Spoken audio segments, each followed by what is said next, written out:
You can breathe. You can blink. You can cry. Hell, you're all gonna be doing that.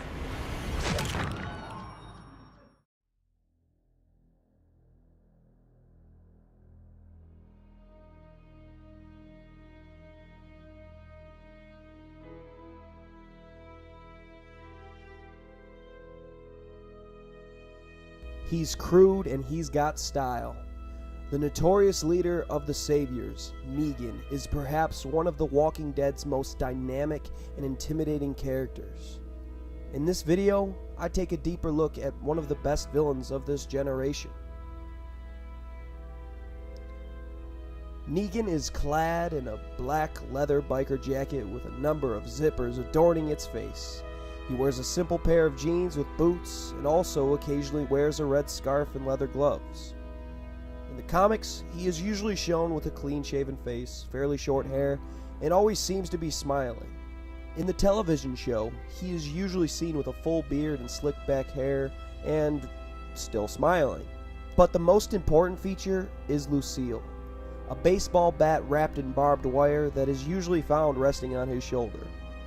Now, I want to talk about Negan's origin and how he came to be the maniacal person that we know and love today.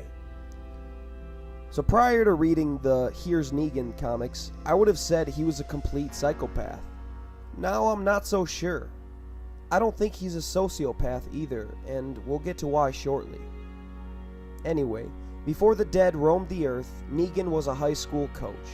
He always wanted to be known as the cool teacher and would often invite students over his home to hang out. He had a wife who, as I'm sure you probably know by now, was named Lucille, and he loved her very much, despite having an affair with another woman. Fast forward a bit and we find Lucille has been diagnosed with terminal cancer. Fast forward once more and Negan is in his wife's hospital room when the zombie outbreak occurs. Doctors are trying to evacuate the entire hospital, but Negan refuses to leave his wife's side, where she eventually becomes a walker herself, and Negan, not knowing what to do, eventually kills her. Sometime later, after the incident with his wife, Negan is discovered by a group of survivors whilst wandering by himself. This group was promptly killed, however, as was the next few groups who Negan had joined. This went on like this for quite some time, until eventually Negan ran into Dwight, and before you know it, took over Dwight's group and renamed them the Saviors, and thus beginning his reign of terror. Now we're going to get into the meat of the video, and we're going to talk about Negan's personality, as it is one of the most interesting in the series. There are two types of people in the world when the apocalypse comes. There are those who want to work together to rebuild society, and those that want the world for themselves. And Negan is the latter. He is the bandit king of The Walking Dead, and has held his boot on the neck of our beloved cast for almost 3 seasons before finally being overthrown and locked away. Negan's behavior is erratic, and is his most powerful tool. Being unpredictable means that any character in his presence could wind up dead or broken at the drop of a pen. He could take precious supplies simply because he just wants that power, or he could order the Saviors to wipe out an entire settlement just because, once again, he felt like it.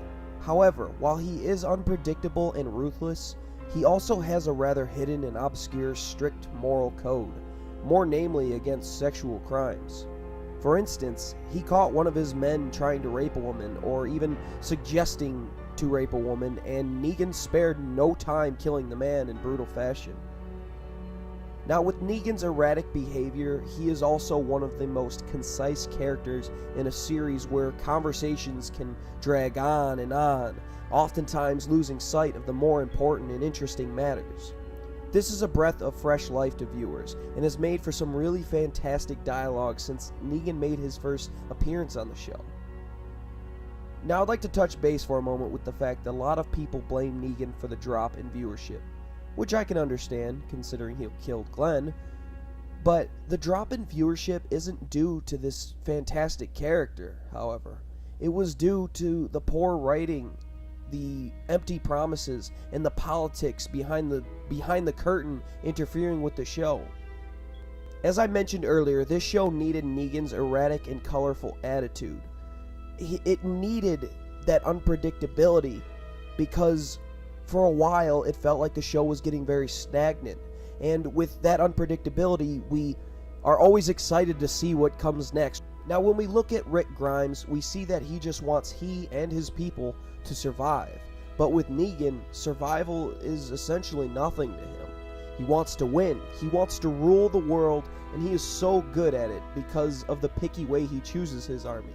He wants people strong enough to fight, but weaker than him so he can command them with ease. And if they don't fit the bill, he disposes of them with no warning.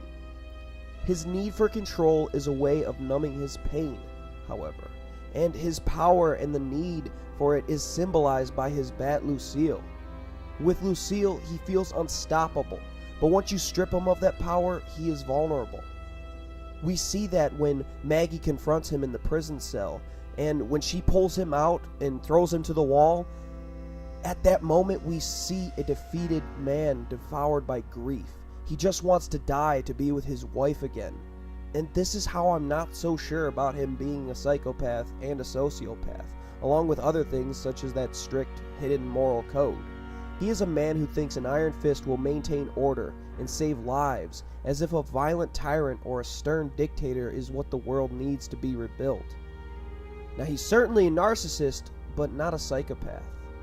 He is essentially the embodiment of how most of society would be if the zombie apocalypse did happen. Anyway, that's all for this character analysis video. It was a first. I wanted to kind of test the waters with this a little bit, and I hope you guys enjoyed. If you did, remember to like, leave a comment down below, and subscribe if you haven't already, and be sure to hit that bell for the notifications for when I upload the next video. I appreciate you guys watching the video, and I will see you all again very soon. And as always, stay rotten, everybody.